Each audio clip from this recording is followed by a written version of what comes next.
दोस्तों, एक डीएम साहिबा प्रयागराज में महाकुंभ के दौरान हिजाब पहनकर चली जाती है और वहां की सुरक्षा और व्यवस्था का जायजा लेने लगती है।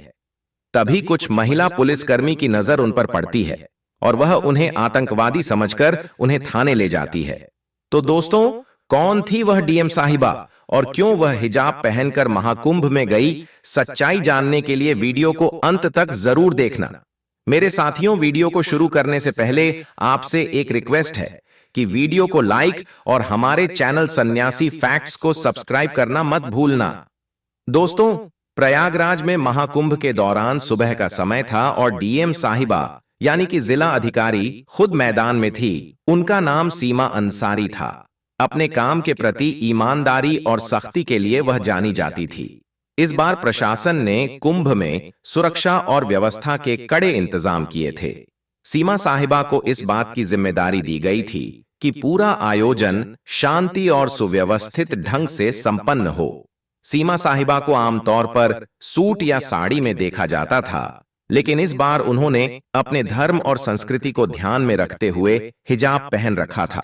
वैसे तो वह इसे निजी समारोहों में पहनती थी, लेकिन आज का दिन खास था। वह गंगा घाट पर निरीक्षण के लिए आई थी और हिजाब के साथ हल्के रंग का कुर्ता पहना हुआ था।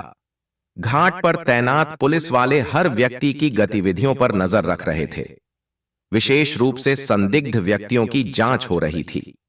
सीमा साहिबा भीड़ में चुपचाप निरीक्षण कर रही थी। उन्होंने अपनी गाड़ी और सुरक्षा दल को घाट के बाहर छोड़ दिया था ताकि वह आम लोगों के बीच जाकर माहौल का जायजा ले सके। फिर जैसे ही वह घाट की ओर बढ़ी, कुछ पुलिसकर्मियों की नजर उन पर पड़ी तो एक कांस्टेबल ने अपने सीनियर से कहा, सर, वह महिला संदिग्ध लग रही है। देखो, वह अकेली घूम रही है और उसके कपड़े भी थोड़े अलग लग रहे हैं। सीनियर इंस्पेक्टर ने दूर से देखा और हामी भरते हुए कहा, ठीक है, उसे रोककर पूछताछ करो। किसी भी अनजान व्यक्ति को ऐसे नहीं छोड़ सकते। सीमा साहिबा इस बात से अनजान थी कि पुलिस वाले उन्हें संदिग्ध समझ रहे हैं।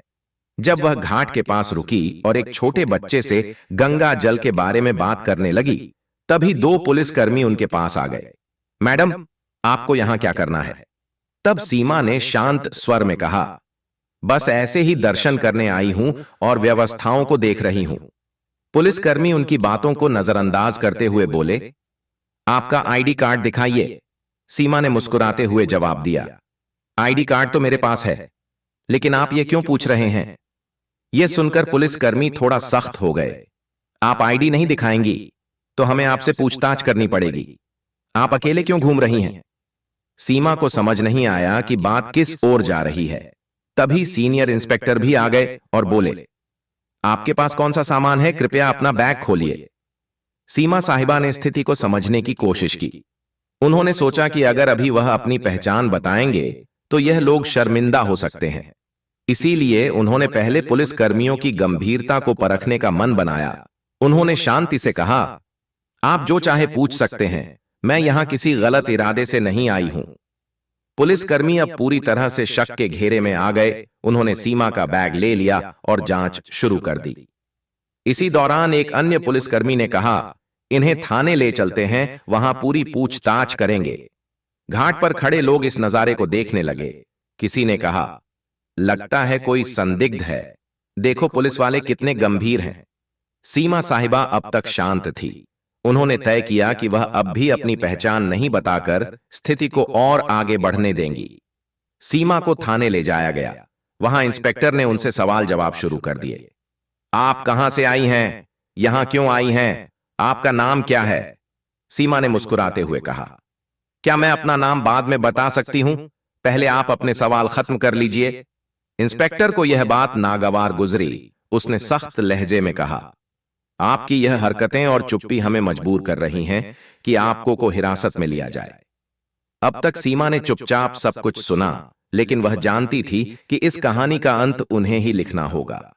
उनके चेहरे पर कोई घबराहट नहीं थी, बल्कि एक अलग ही आत्मविश्वास झलक रहा था। थाने में माहौल गर्म हो चुका था। सीमा साहिबा को अब भी पुलिसकर्मियों ने संदिग्ध मान रखा था। सीनियर इंस्पेक्टर ने बाकायदा उन्हें एक कुर्सी पर बिठाया और आसपास के पुलिसकर्मियों को निर्देश दिया कि इनसे सख्ती से पूछताछ करो। जब तक पूरी जानकारी ना मिले इन्हें यहां से जाने मत देना। सीमा साहिबा को यह सब थोड़ा मजेदार लग रहा था। वह सोच रही थी कि पुलिस का यह कड़ा रवैया उनकी व्यवस्था का ही हिस्सा है और यह देखना उनके लिए किसी अनुभव से कम नहीं था। हालांकि यह बात भी समझ में आ रही थी कि अब समय आ गया है कि वह अपनी असली पहचान जाहिर करे।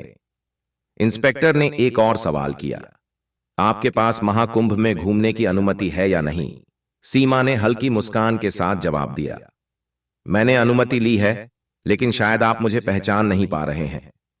इंस्पेक्टर का गुस्सा बढ़ता जा रहा था। पहचान हमें आपकी पहचान से मतलब नहीं है। सीधे सीधे अपनी आईडी दिखाओ और यह बातों का गोलमोल जवाब देना बंद करो। सीमा अब भी अपनी जगह पर शांति से बैठी थी। तभी उन्होंने अपने बैग से पानी की बोतल निकाली और पूछा, क्या यहां पानी मिलेगा या खुद पीने के लिए लाना होगा? यह सुनकर एक कांस्टेबल झुंझला गया, मैडम ये कोई पिकनिक स्पॉट नहीं है, आप जवाब दें वरना ये नरमी हम और नहीं दिखाएंगे। सीमा साहिबा ने आखिरकार कहा, अच्छा चलिए आपको अपनी पहचान बताती हूं, लेकिन इसके बाद आप अपनी टीम को बताना कि पहले किसी के साथ ऐसा व्यवहार ना करें। यह सुनते ही इंस्पेक्टर को थोड़ा झटका लगा। उसने सीधा सवाल किया, कौन हो तुम और किस अधिकार से हमें सिखाने की बात कर रही हो? सीमा ने अपने बैग से अपना आईडी कार्ड निकाला और मेज पर रख दिया।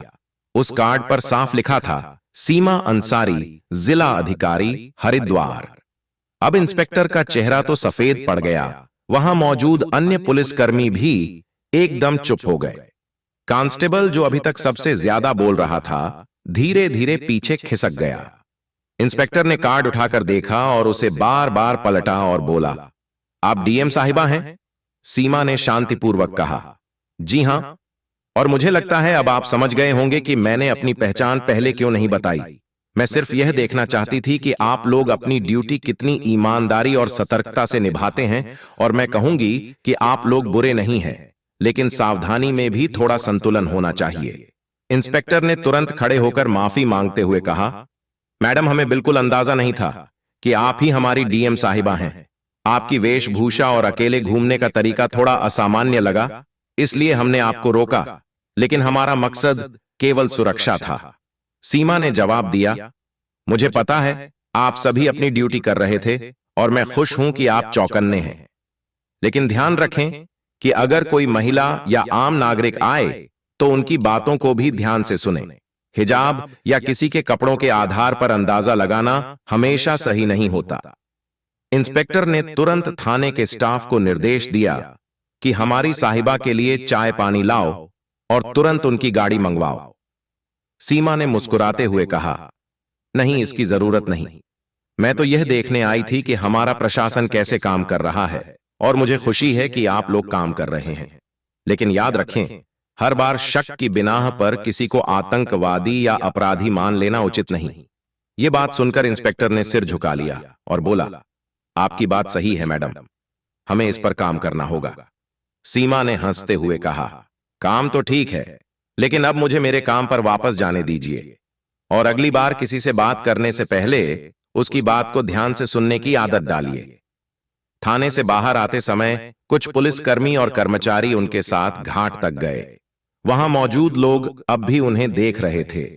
कुछ लोग कानाफूसी कर रहे थे कि यह वही महिला है जिसे पुलिस ने पकड़ा था। सीमा ने गाड़ी में बैठने से पहले पलटकर देखा और पुलिसकर्मियों से कहा, आप लोग अच्छा काम कर रहे हैं, लेकिन एक जिम्मेदार नागरिक से बात करते समय अपनी मानवता को भी बनाए रखें, और अगर आप मुझसे सहमत हैं तो यह संदेश अपनी टीम तक पहुंचाएं। इंस्पेक्टर ने सिर झुकाकर हामी भरी, जरूर मैडम, यह हमारी तरफ से एक सीख रही। थाने की घटना के बाद सीमा साहिबा घाट पर वापस लौट आई। अब तक पुलिसकर्मियों और वहां मौजूद कर्मचारियों के चेहरे पर न केवल शर्मिंदगी थी, बल्कि उनके लिए गहरी इज्जत भी साफ झलक रही थी। हालांकि सीमा ने इस घटना को ज्यादा तूल नहीं दिया और अपने काम पर ध्यान केंद्रित किया। घाट पर लोग अब भी उन्हें देख रहे थे। कुछ ने पहचान लिया था कि वे डीएम साहिबा हैं, तो कुछ अब भी यह सोच रहे थे कि यह महिला कौन थी जिसे पुलिस ने पकड़ा था। सीमा ने भीड़ की परवाह किए बिना घाट पर मौजूद व्यवस्थाओं का जायजा लेना शुरू कर दिया। दोपहर तक यह घटना पूरे पुलिस महकमे में फैल चुकी थी। जिले के एएसपी तक बात पहुंची और उन्होंने तुरंत थाने के इंस्पेक्टर को फोन किया। इंस्पेक्टर साहब, यह क्या सुन रहा हूं? आप लोग डीएम मैडम को संदिग्ध समझकर पकड़ लाए। इंस्पेक्टर ने हिचकिचाते हुए जवाब दिया, सर गलती हो गई, उनकी वेशभूषा और व्यवहार की वजह से शक हुआ, लेकिन मैडम ने हमें समझाया और हमें अपनी गलती का एहसास कराया। एसपी ने कड़े लहजे में कहा, ठीक है, लेकिन अगली बार ऐसा कुछ हुआ तो इसका अंजाम भुगतने के लिए तैयार रहना। अब तुरंत अपने स्टाफ को इस मामले पर संवेदनशीलता से काम करने की ट्रेनिंग दो। इंस्पेक्टर ने हामी भरी और ठान लिया कि अब से वह और उनकी टीम हर संदिग्ध को इंसानियत के साथ ट्रीट करेंगे। इस घटना के कुछ दिनों बाद सीमा साहिबा ने प्रशासनिक कर्मचारियों और पुलिस बल के लिए एक छोटी बैठक बुलाई। इसमें उन्होंने सीधे शब्दों में कहा, मुझे आप सब पर गर्व है कि आप लोग कुंभ जैसे बड़े आयोजन को संभाल रहे हैं, लेकिन मैं आपसे एक बात कहना चाहती हूं, कानून के पालन के साथ साथ हमें अपनी मानवता भी बनाए रखनी होगी। हर व्यक्ति पर शक करना जरूरी नहीं है। जो लोग अलग दिखते हैं वे गलत नहीं होते। उनका सम्मान करें, उनकी बात सुनें।